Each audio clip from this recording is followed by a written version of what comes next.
Hello, my name is Katie Wendell and I'm the Clinical Director of Youth Services at Access Counseling Services. Today I'm going to talk to you about grief and how you can help your students learn to cope with grief through the lens of social emotional learning. Let's start with the definition of grief. Grief is a reaction to any form of loss. Grief encompasses a lot of different emotions, including sadness, anger, fear, anxiety, depression. The list goes on. People feel a lot of different things when they are experiencing grief. It is also important to remember that grief is not always about the death of a person. It is about loss. Going through a divorce is a loss, the loss of a partner, the loss of dreams that they have had about the future. Changing careers or losing a job is loss. You lose connections to your coworkers, loss of financial stability. The world right now is going through the loss of normalcy, stability, and routine because of the coronavirus pandemic. Many students are learning virtually or in a hybrid model. They have lost the daily in-person contact with their teachers and classmates. People can experience loss when they are diagnosed with an illness. Children and adolescents can experience loss of their innocence when they have been victims of abuse and neglect. I'd like to take a minute to review the 5 stages of grief.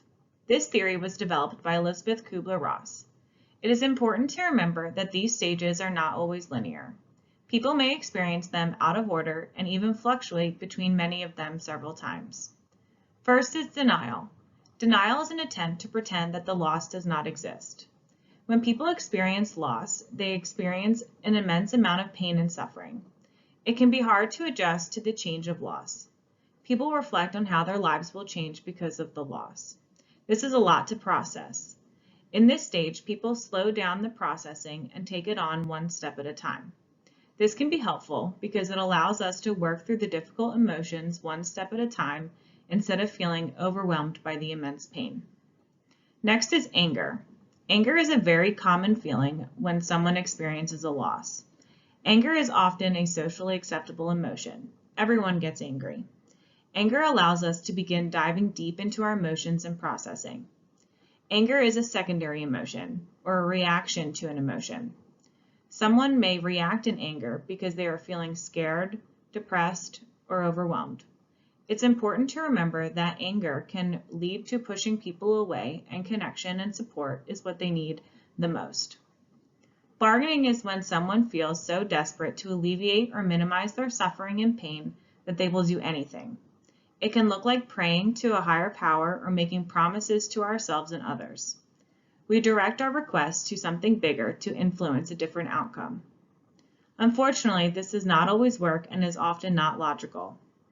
If I make a promise to myself to eat healthy, that probably will not cure my friend who has cancer. Bargaining can also look like regretting things or what you did not say to a person whom we have lost. Then comes depression. Depression is when we really begin to process the loss at its deepest level.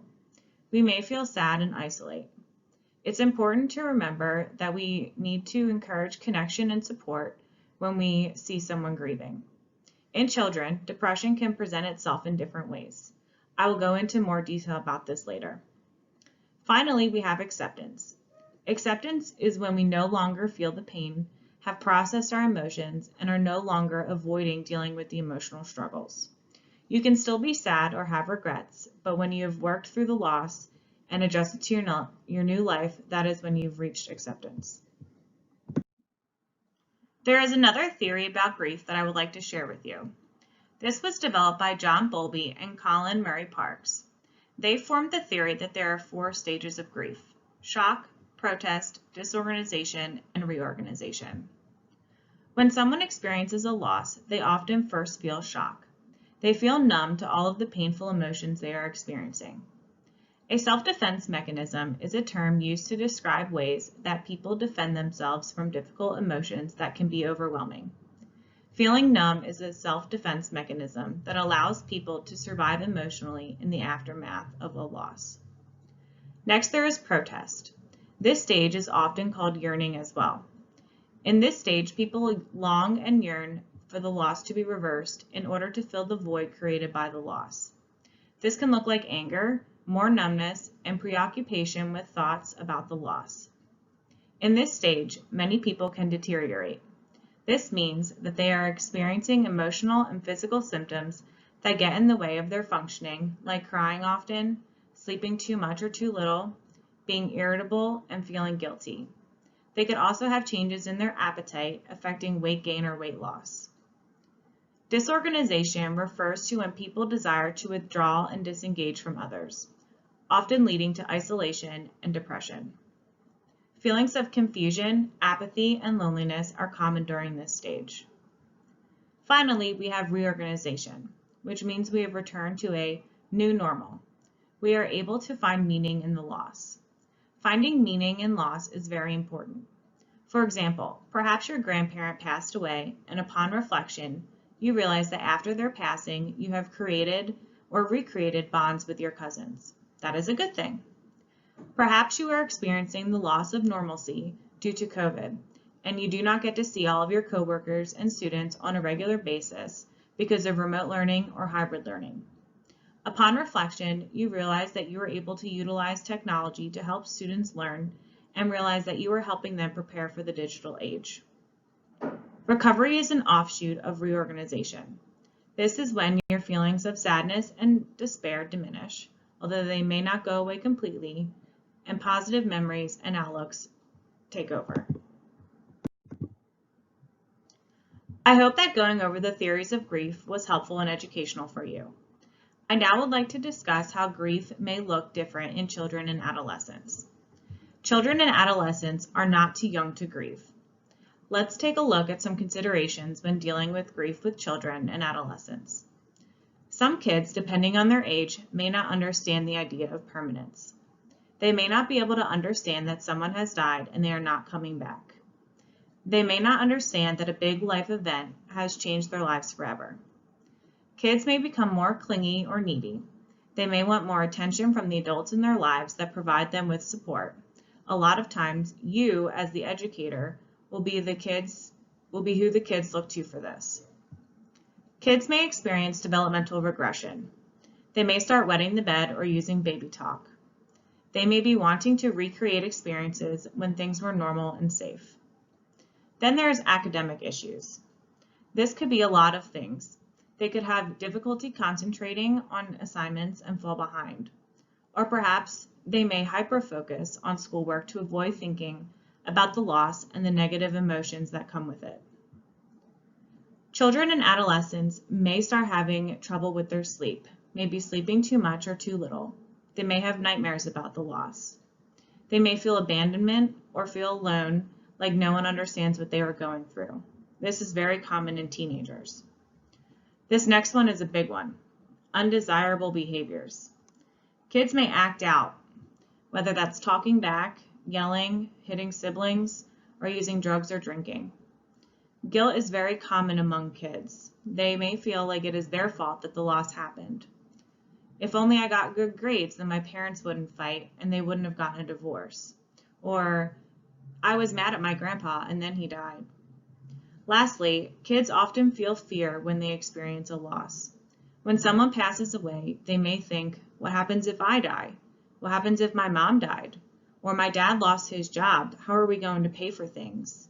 Or I have to learn over the computer now because of COVID. How will I learn? How will I ask questions? Here are some tips on how to deal with grief in your classroom. First, when you become aware that a child is experiencing a loss, reach out to them. Reach out to their family. It's important to let them know that we are here for support. I encourage you to check in with your students and families often because grief is a process that has no timeline. Sometimes even after months down the road, students and families are still struggling with grief. Next, be aware of the signs that a student is grieving. Look for signs of depression, isolation, behavior changes, and changes in their academics. Communicate this with the family and your administrators. Discuss as a team what is a good plan for this student. Do they need counseling? With students who are acting out in the classroom, it is important to remember that punishment may not always be the best option here. Use positive reinforcement when possible. Lastly, I will talk about interventions and activities in a little bit that can help you with dealing with grief in the classroom. Coping with grief and loss is deeply connected to the social-emotional learning standards set forth by the Ohio Department of Education. Within the pillar of self-awareness, encouraging students to recognize their grief and the emotions that go along with it is important. With self-management, students need to learn to manage and cope with emotions. Teaching coping skills for depression, anxiety, behavior management can be important here. Social awareness is showing empathy and understanding for others. When a classmate is experiencing a loss, what do we say to them? How do we show them we care? Now I would like to share with you some interventions and activities for elementary age students. First, I will talk to you about the perfect memory activity and then some mindfulness strategies you can use with your students. The first activity you can use with your students is the perfect memory activity. Imagine that you could hold a perfect memory in the palm of your hand. What would it be? Allow students to write or draw pictures of their perfect memory about someone they have lost or a situation that they are grieving. It could be a picture of baking cookies with grandma or a time when all of their classmates were in the classroom together with no masks on. Talk to your students about their pictures and writing. What was it like for them to think of that memory? How are they feeling? Sometimes dealing with feelings of grief can bring about a lot of mixed emotions. Many times, young children do not know how to handle difficult emotions.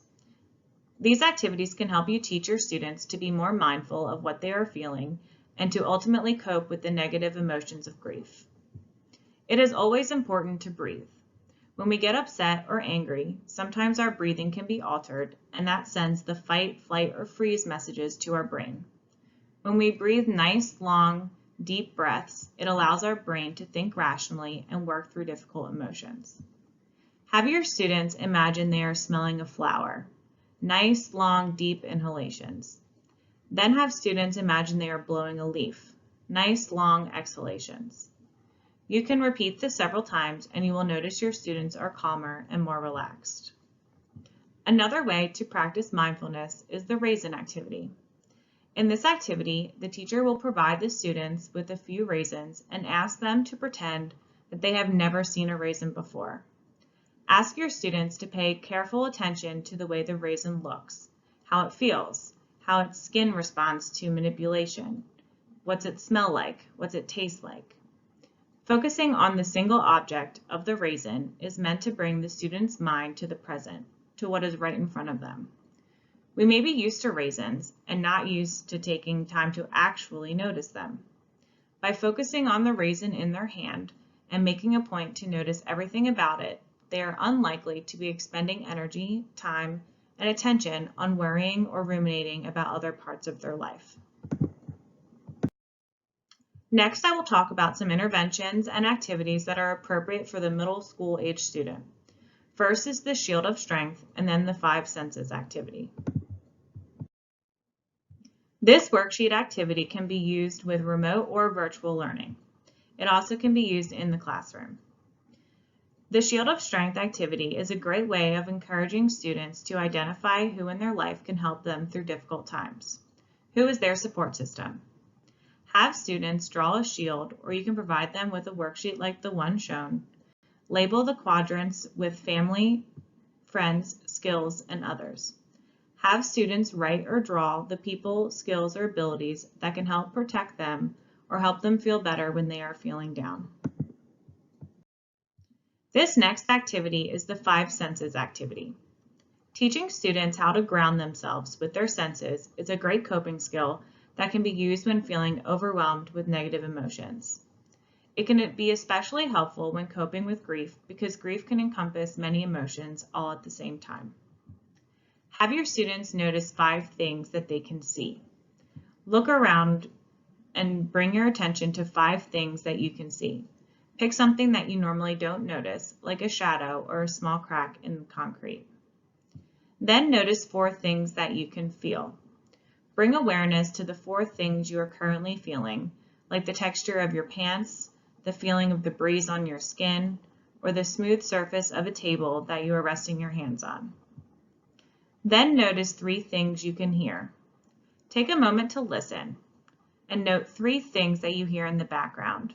This can be the chirp of a bird, the hum of a refrigerator, or the faint sounds of traffic from a nearby road. Then notice 2 things you can smell. Bring your awareness to the smells that you usually filter out, whether they're pleasant or unpleasant. Perhaps the breeze is carrying a whiff of pine trees if you're outside, or the smell of a fast food restaurant across the street, or maybe it's lunch being made in the cafeteria. Then notice 1 thing you can taste. Focus on 1 thing in your mouth that you can taste right now. You can take a sip of a drink, chew on a piece of gum, eat something, and then notice the current taste in your mouth, or even open your mouth to search for the air for taste. Now I will discuss some interventions and activities that can be used with high school age students. First is letter writing, and then the 3-minute breathing space activity. Writing is an excellent way to process emotions and bring about healing when dealing with grief.